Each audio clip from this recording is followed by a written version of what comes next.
What's up everybody, back with another video from Kyiv. So one of the questions I get asked the most is, what's it actually like living in Ukraine during the war? A lot of people, a lot of misconceptions about what they think is going on here, what they think life is like here, and so I'm going to try to dispel a couple of those myths. First off, I live in Kyiv. This is 500 kilometers from the front line, 300 miles. So roughly that's a distance between London and Manchester, or St. Louis and Nashville, just to put it in perspective. So what happens on the front line doesn't affect me so much here in Kyiv. It's been a while since, in fact, it's been around since March 2022, when the Russians were close enough to Kyiv on the outskirts of Bucha, Irpin, and Hostomel. They were actually able to range the city with long-range artillery and fires. Having said that, life has pretty much returned to normal. However, there are still some scars of the war left over, and I will show you some here in just a few minutes. Wait on this truck.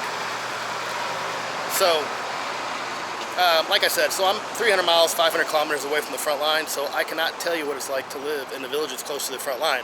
I visited, on a couple of different occasions, but me just visiting for 2 or 3 days, it doesn't mean I can tell you what it's like to live there full time. The same way as if you come visit, even Kyiv for 2 or 3 days, you don't know what it's like to live here.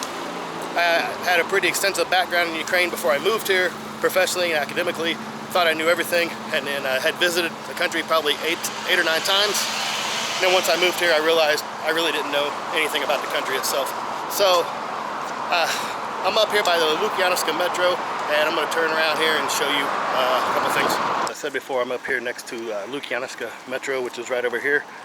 In March 2022, when the Russians were still on the outskirts of Irpin, Hostomel, and Bucha, they were able to range this area with long-range artillery. You can see up across the top of that building up there, the roof.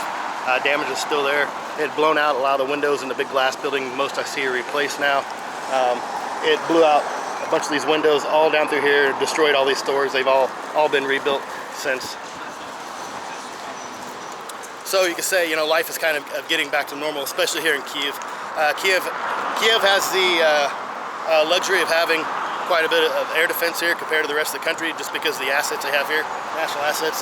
So life has pretty much returned to normal in Kyiv, with a few exceptions. There's a lot of people that think that, since there's a war in Ukraine, it affects the entire country. Because the distance I told you between here and the front line, it doesn't really affect the country as much. I literally have had people say things to me like, oh, I saw a news clip the other day and people were sitting at a restaurant. I thought there was a war going on. There are people that literally think everybody in this country should spend all day underground 24 hours a day, and it's just not like that.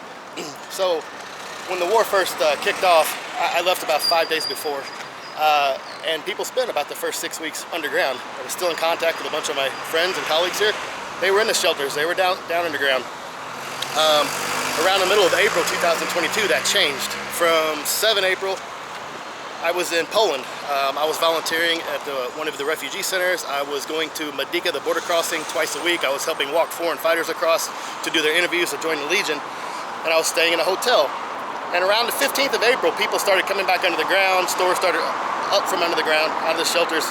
Stores started reopening. So thought to myself, hey, I'm paying for an apartment. I might as well come back. So I came back here April 25th, 2022, and I've been here ever since.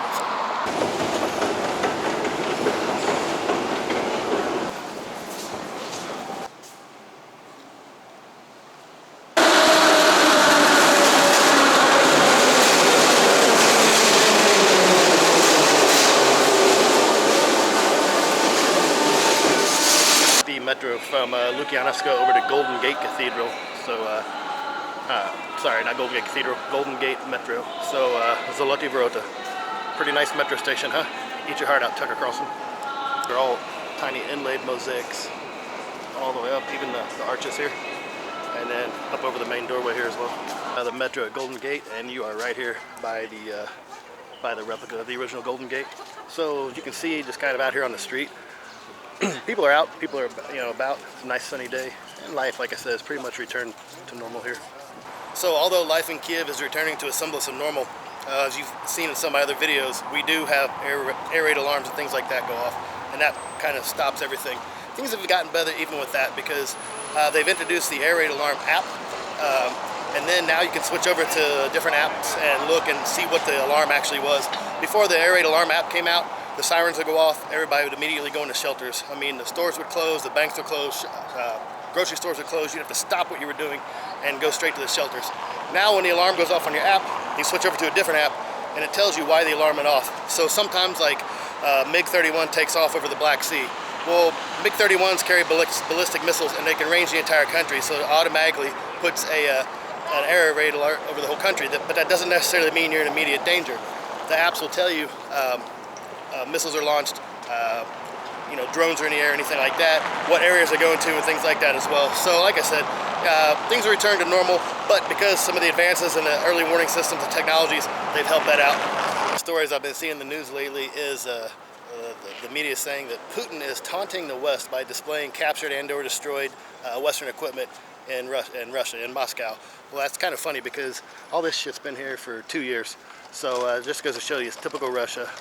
Late to the party and definitely not original. All the way downtown past Maidan to another metro station called the Heroes of Ukraine. So I'm going to show you though. It's like a little underground city here, walking into the metro. They just changed the name of this one last year. It used to be called like a Plosha Postostoho or something strange like that. Now it's basically called the Heroes of Ukraine. So stop. I was telling one of my friends, I was just on a video with him back before the invasion. He used to come down here Friday, Saturday nights, like at 7 or 8 o'clock at night, and there was all these older people down here. They did like swing dancing and stuff. It was like the biggest oldies underground party in Kyiv. So that's pretty cool. Always have like little baked goods and stuff like that. Florists everywhere here. Florist here, florist here. A lot of them are 24-hour florists. It's funny, I see people ducking the camera like they're afraid to be on camera. Strange. Okay, just want to show you this while I was here, heading down to the metro.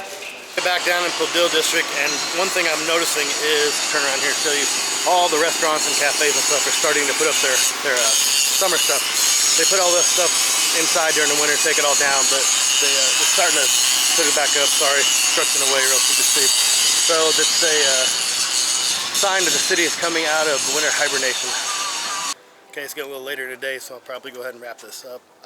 One of the things I did want to tell you, which has changed since the war started, is in the last 2.5 years since the war began, the invasion of 2022 began, a new word has popped up in Kyiv, or at least it was a word I didn't know before, and now you see it everywhere.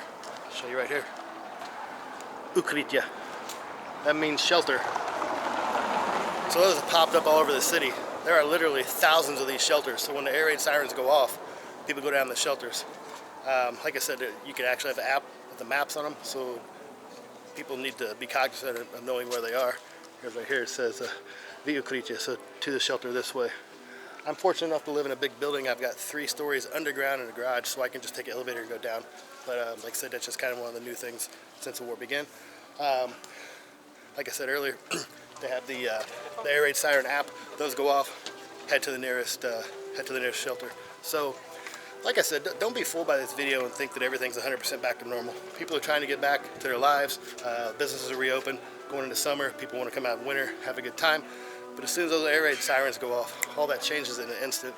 So if you're thinking about visiting Kyiv, get the app, know where your shelters are. Besides that, come visit, come to Lviv, come to Kyiv. Just realize there are some inherent dangers, but still relatively safe. Definitely safer than any metropolitan city back in the US. So, give you one last parting shot. I'm halfway up Andrew's Descent right now, which I've done videos on before. Funky little shop. Lisa Hoda, Witch Hill. That's it. So, alright, just want to kind of give you a quick update, see what day-to-day, give you a quick update and show you what day-to-day life is here in Kyiv. So that's all for now. As usual, thanks for watching. See you soon.